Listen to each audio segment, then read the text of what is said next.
আসসালামু আলাইকুম সবাইকে। আমি এখন আপনাদেরকে জলি গলা কাটিং করে দেখাবো। প্রথমে আমি 8 ইঞ্চি চওড়া কাগজ নিয়েছি, আমি কাগজে কাটিং করে দেখাবো। তারপর আমি কাগজটাকে 2 ভাঁজে ভাঁজ করে নিলাম। আমি 32 ইঞ্চি বডির জন্য গলাটা কাটিং করে দেখাচ্ছি। আমি এখন চওড়া নিয়ে নিচ্ছি 2.5 ইঞ্চিতে।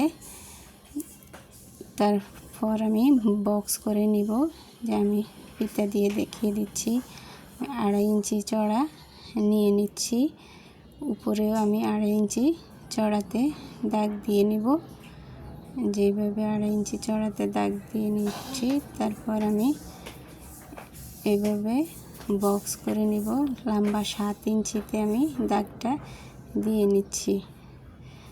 তারপর আমি স্কেলের মাধ্যমে বক্সটা করে নিচ্ছি। আপনাদের কাছে যদি আমার ভিডিওটা ভালো লেগে থাকে, লাইক, কমেন্ট, শেয়ার এবং ফলো করে দিবেন। যে দেখুন, এখন আমি এখান থেকে 4 ইঞ্চিতে দাগ দিয়ে নেব।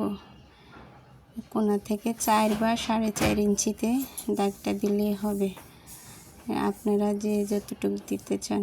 আমি 4 ইঞ্চিতে দিয়ে নিয়েছি। এখন আমি কোণাকুনিভাবে একটা দাগ দিয়ে নেব।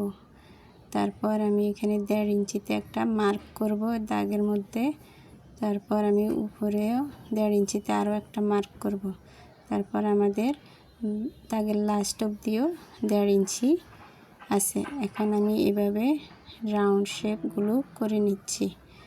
আপনারা একটু খেয়াল করলেই হবে যে আমি কীভাবে রাউন্ড শেপগুলো করে নিলাম।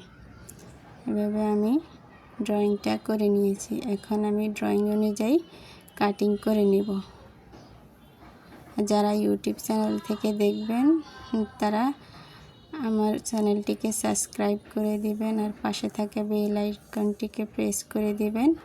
যদি কোনো কিছু বুঝতে সমস্যা হয় কমেন্টের মাধ্যমে জানাবেন, আর অন্য কোনো কিছু দেখতে চাইলে সেটাও কমেন্টের মাধ্যমে জানাবেন। যে এখন আমি 1 ইঞ্চি বাইর থেকে দাগ টেনে নেব। যেভাবে আমি 1 ইঞ্চিতে দাগ দিয়ে দিব পুরো গলাটাতে। এভাবে দাগ দিয়ে আমি এখন দাগগুলোকে মিলিয়ে নিব। মিলিয়ে নিয়ে দাগ অনুযায়ী আমি কাটিং করে নিব।